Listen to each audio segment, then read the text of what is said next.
Ethan must have been thrown for a loop when you turned down his proposal. He thought I was joking, Sheridan. Well, I would have too, Gwen. You've been dying for him to ask you for such a long time. No. And you still didn't leap at the chance to become engaged. Maybe I did make a mistake, but I just couldn't say yes. Not feeling the way I felt. Well, how did you feel? I mean, you love him with all your heart. I know you do. Of course I do, Sheridan, but I don't want him to propose to me because our families want it, or because you told him to. Oh, I only said that if he really loved you, he should put a ring on your finger before you got away.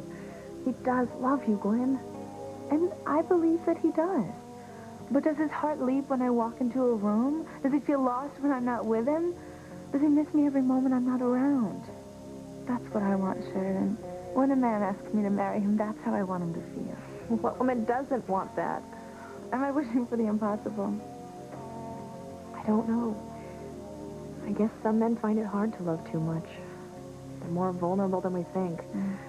Afraid of getting hurt, I suppose. Or they find it very easy to say the words and they never mean them. Oh, I feel terrible even talking to you about this after what you've been through with Jean-Luc.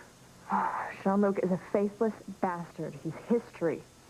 What's more important now is for you and Ethan to be together and to be happy. You two have been in love forever. You should tell him that you've changed your mind and that you want to marry him.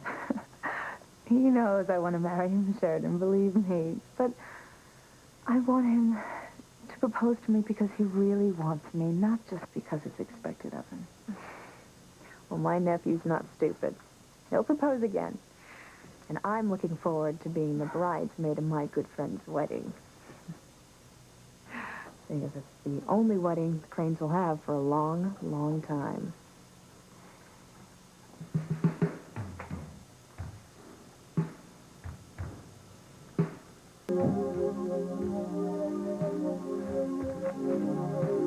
The guard said I could have a private talk with my friend.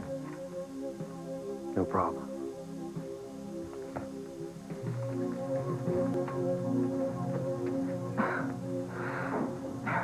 Still don't understand how our dear sweet Pilar can have such a hard nose for a son. Yeah, it's amazing, isn't it? Pilar's been the Crane's housekeeper for years and years. She must like the family. Yet her son obviously hates all of you. Why? Oh, forget about him. Anyway, where were we? Oh, yes, your wedding. Well, as much as I want happiness between you and Ethan, I also have an ulterior motive for wanting you to get married. Which is? The merger of our families will keep them happy. They won't be expecting me to marry anytime soon. But you will, when you meet the right man. Oh, the right man. He doesn't exist. At least not for me. Oh, well, of course he does. I don't know. I suppose if I could meet someone that didn't love me just for my money, then maybe I'd consider getting married. You're so lucky to have Ethan. He loves you for you. I know. Now that you're finally home with your family, you'll find someone just as wonderful as Ethan. He's out there, and you deserve it. Well, don't you worry about me.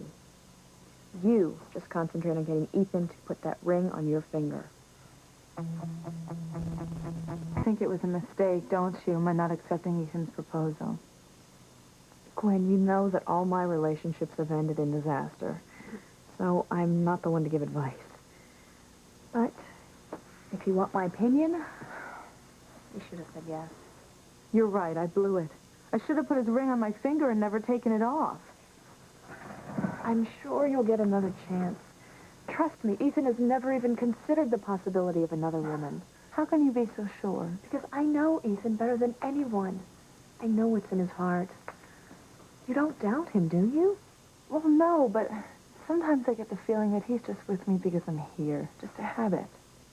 Believe me, if Ethan didn't want to be with you, he wouldn't. You've never felt insecure about him before.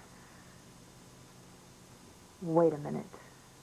Is this about that fortune cookie that said your love would be threatened by someone close? Did he tell you about that? Yes. Well, I know it's silly, but it shook me up. It is silly. Gwen, you and Ethan belong together. He wouldn't have asked you to marry him if he didn't mean it. Well, I hope you're right.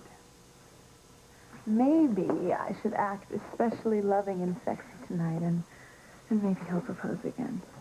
You can make it happen. He's not a fool. He knows a good thing when he has it. Oh, thank you, Sheridan. You're the very best friend in the whole world. I'm just so sorry things didn't work out for you and Jean-Luc. It could have been wonderful. I don't know. I suppose he thought he could have me and keep his mistress on the side. Why would he want anyone else when he has you? Very special, Sheridan. He was an idiot. Well, I was an even bigger idiot for believing everything he said. Oh, forget about Jean-Luc. You just get Ethan back on track. Are you going to be all right here? I hate the thought of you spending the night in jail. I'll be fine. You just go get your guy and love him to death. You have nothing to fear from any other woman. Oh.